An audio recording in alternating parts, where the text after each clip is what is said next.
What's up, you guys? So I've had social media for a really long time. I got Snapchat and Instagram like way back when they first came out, and I've had them ever since. And the longest break I've taken from like all social media has been maybe a week or two, probably more when I was like younger, but since I started high school, I think the longest I've gone without social media has been maybe 2 weeks. I think it's kind of crazy because it's literally been like so consistent in my life for so long, and I've just always had it, and I haven't gone super long without it. So I've been wanting to go a month without social media for a while. And I know a month doesn't seem like a super long time, but for me it was because I hadn't gone that long without social media ever. So it's gonna be a tough time for me. So I really wanted to do it, but I just kept thinking of so many excuses as to why I couldn't do it. Cause like, you know, I always like find workout ideas on Instagram, so I need to do that. And I always, you know, talk to people on Snapchat, so I couldn't delete Snapchat.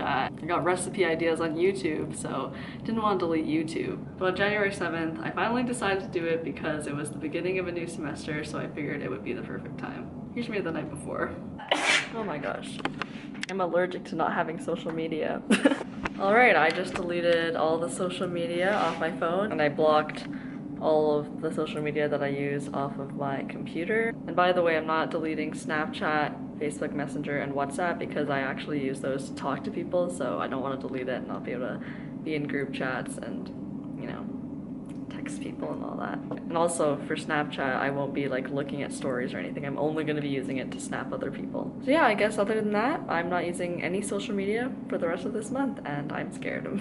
So the main reasons why I want to do this was because, number one, I found that I always would just go on my phone and just check for things that weren't really there. Like I just go on my phone, open Instagram, and just kind of like scroll around until I found something that I wanted to look at. I was always distracting myself with things that were pretty pointless and weren't really adding anything to my life. And number two is because I wanted to be more productive, and kind of goes with the last one, but social media was really distracting for me, so I figured that I just had to delete it so I would be able to focus more on the things I actually needed to do. So the first few days of this challenge slash, I don't know, detox, social media detox thing, I would always pick up my phone, and like I would before when I had apps on my phone, I would like go on it, click on like Snapchat or something, and then scroll around. And I did still have Snapchat, but I only used it to talk to people, as I said before. So yeah, anyway, yeah, so I would go on my phone, just open it, and then like scroll back and forth, and then be like, oh, I have nothing to do. And then I'd like put my phone down and be like, okay, what the heck? And then I just do my homework because I literally had nothing else to do. Eventually I stopped doing this, but I found it so interesting that I was so hardwired into just like opening my phone and just checking for something, even though most of the time there was literally nothing to check. And if it was like one of my friends tagged me in a meme, which is a fun time. Love memes, but just it's not really adding anything substantial to my life. So the first 2 weeks were pretty productive. I like posted a few videos, I think, and I also did all my homework like right away.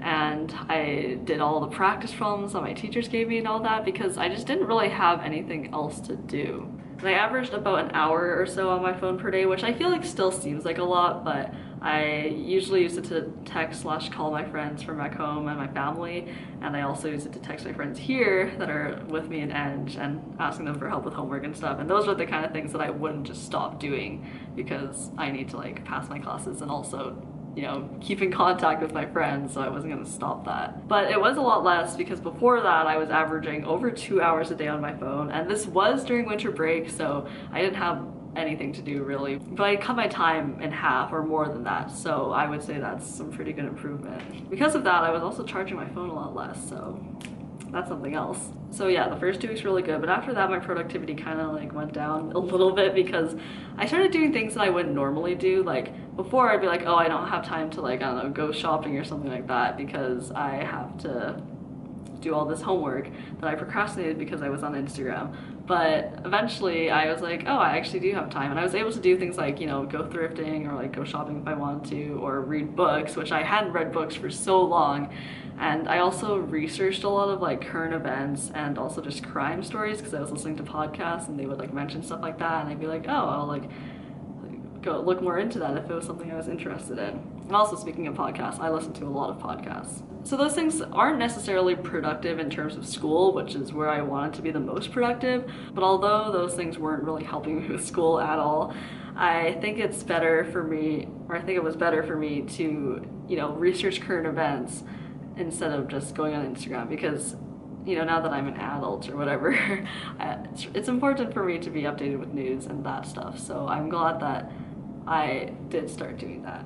Yeah, I don't really know where I was going with that, but I just started doing things that I didn't think I had time for in the past. Also, those things kind of add more to my life. Like when I research things that are happening in the news, I'm like learning things and, you know, being aware of what's going on in the world, and that is pretty important. So after the month was over, I honestly didn't really want to get social media back. Like I didn't really care to get it, and I wasn't like, oh, I'm really excited to go on Instagram. I just didn't really want to. That was really weird for me because, like I said before, Instagram and, you know, Snapchat and YouTube and all that have been a part of my life for a while, and I've, you know, had accounts on there for so long.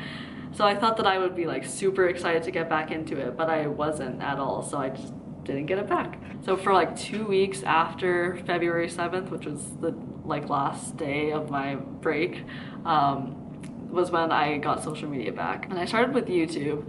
And I found that when I was watching YouTube videos for the first time in a while, I didn't really care about a lot of the people that I used to watch. And this isn't really, like, it doesn't have to do with the actual creators themselves, but it was more like the content that I didn't really care about. Like I used to watch, say for example, like, I don't know, like house tours, and I was watching this house tour and I was like, I honestly don't care about this at all. And like other things like, I don't know, like challenges or like, I can't think of any other types of videos, but I just didn't really care about the content anymore because I was like, this isn't really adding anything to my life, and I just don't really want to spend my time doing this. So like, why am I doing this? I did still watch some like dumb videos that would like make me laugh, and they're just honestly stupid, but in general, there are a lot of YouTubers that I used to watch that I just unsubscribed to because I was like, I just don't really care about the content. And again, this isn't like against the actual YouTubers, but yeah, just like the content, I was just like, I don't know, I just don't really want to watch it. Same with Instagram.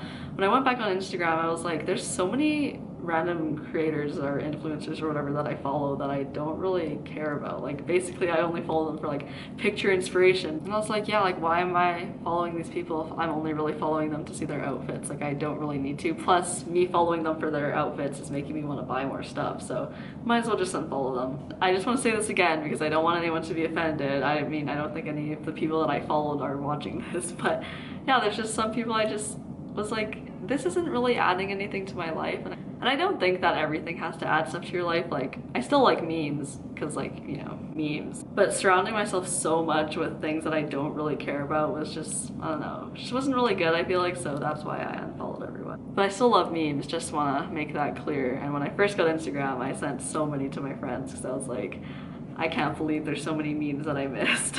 So that was pretty much my whole experience with deleting social media and just not having it for over a month, like a month and a half. So now that I have YouTube and Instagram back, oh, by the way, I have not gotten Facebook or Tumblr or VSCO or I think that's it.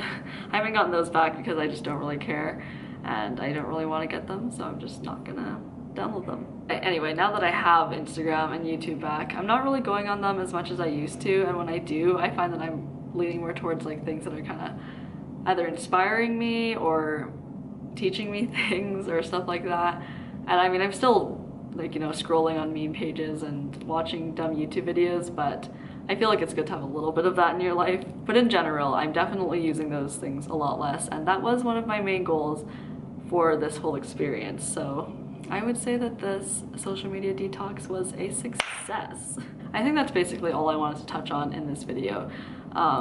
So some final thoughts for you guys. If you're thinking of deleting social media, I would highly recommend it. Not that it like really dramatically changed my life and I'm a completely different person now, but I've used social media less and I feel like that's a good thing for anyone. So I would recommend it. Try it out, guys. Yeah, if you guys have deleted social media before, let me know your experience in a comment down below. Yeah, just let me know your thoughts about social media and stuff in general because I would like to hear it. Okay, that's gonna be all for this video, guys. See you in the next one. Peace out.